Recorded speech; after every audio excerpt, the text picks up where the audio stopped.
Pain is only bearable if we know it will end, not if we deny it exists.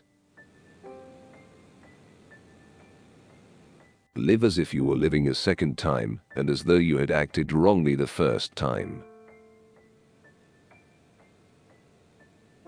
For what then matters is to bear witness to the uniquely human potential at its best, which is to transform a personal tragedy into a triumph, to turn one's predicament into a human achievement.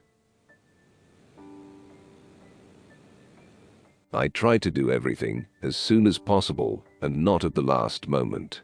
This ensures that, when I am overburdened with work, I will not face the added pressure of knowing that something is still to be done. But there was no need to be ashamed of tears, for tears bore witness that a man had the greatest of courage, the courage to suffer. When a man finds that it is his destiny to suffer, his unique opportunity lies in the way he bears his burden. Man's inner strength may raise him above his outward fate. The last freedom is choosing your attitude. Man is not fully conditioned and determined, but rather determines himself whether he gives in to conditions or stands up to them. When a man cannot find meaning, he numbs himself with pleasure.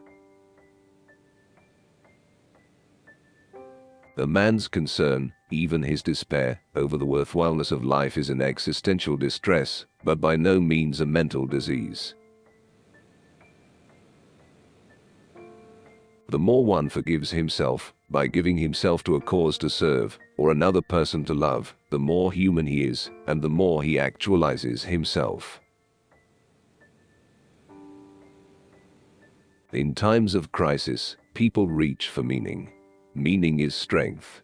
Our survival may depend on our seeking and finding it. As for the concept of collective guilt, I personally think that it is totally unjustified to hold one person responsible for the behavior of another person or a collective of persons. If there is meaning in life at all, then there must be meaning in suffering.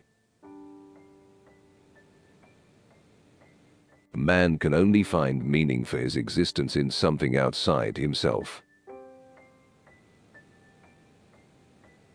Then I grasped the meaning of the greatest secret that human poetry and human thought and belief have to impart. The salvation of man is through love and in love. Every human being has the freedom to change at any instant. View life as a series of movie frames. The ending and meaning may not be apparent until the very end of the movie, and yet, each of the hundreds of individual frames has meaning within the context of the whole movie. The more one forgets one's own self, the more human the person becomes.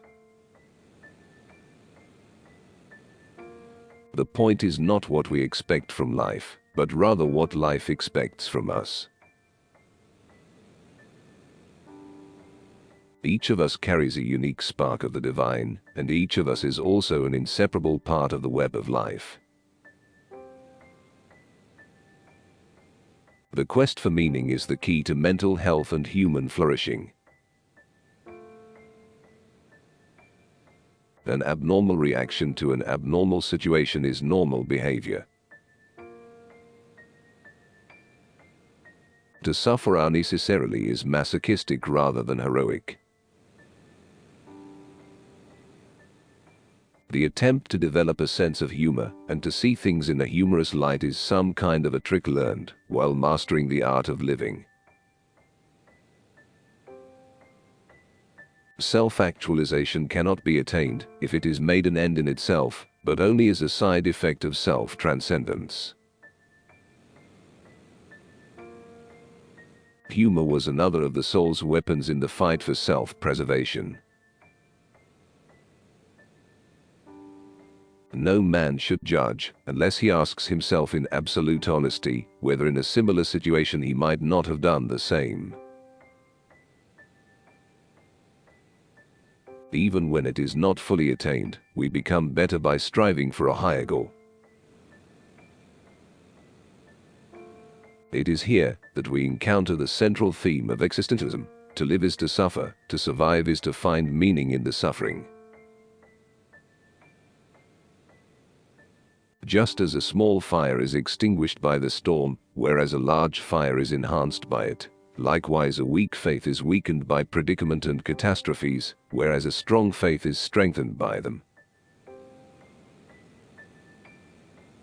We can discover this meaning in life in 3 different ways. 1. By doing a deed. 2. By experiencing a value. And 3. By suffering.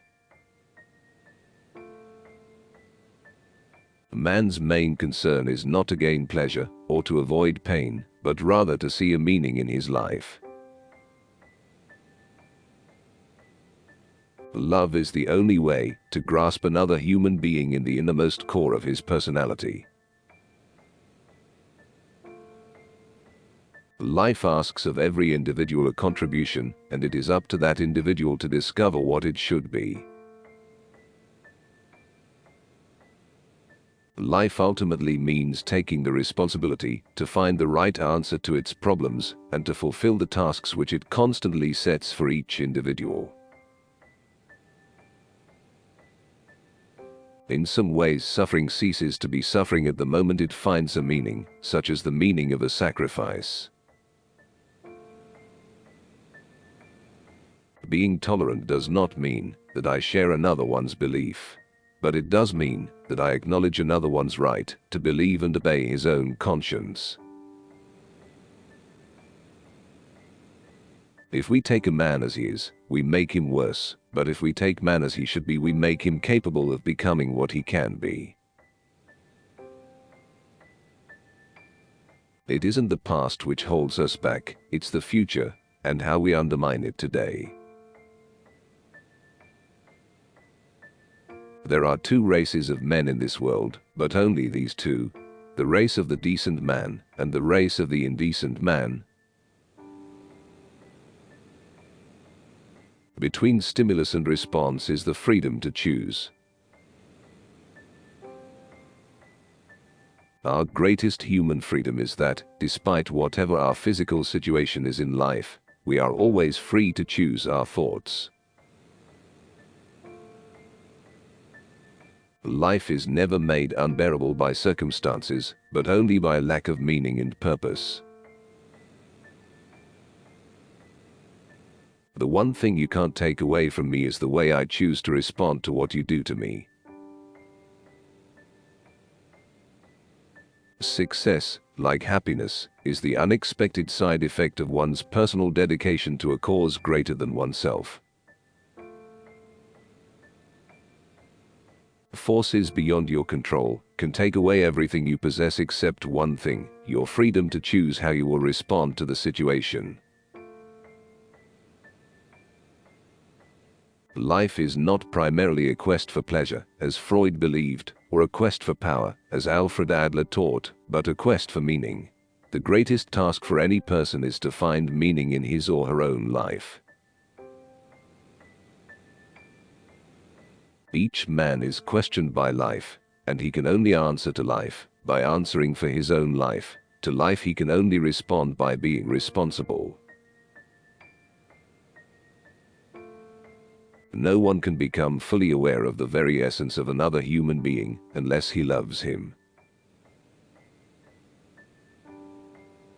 There is nothing in the world, I venture to say, that would so effectively help one to survive even the worst conditions as the knowledge that there is a meaning in one's life.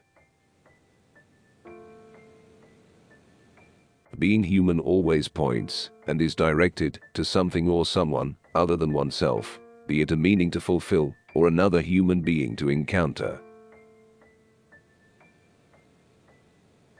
Ultimately, man should not ask what the meaning of his life is, but rather he must recognize that it is he who is asked. The last of human freedoms, the ability to choose one's attitude in a given set of circumstances. We who lived in concentration camps can remember the men who walked through the huts comforting others, giving away their last piece of bread. Happiness must happen, and the same holds for success. You have to let it happen by not caring about it. Life can be pulled by goals just as surely as it can be pushed by drives. Challenging the meaning of life is the truest expression of the state of being human. Everything can be taken from a man but one thing, the last of human freedoms, to choose one's attitude in any given set of circumstances, to choose one's own way,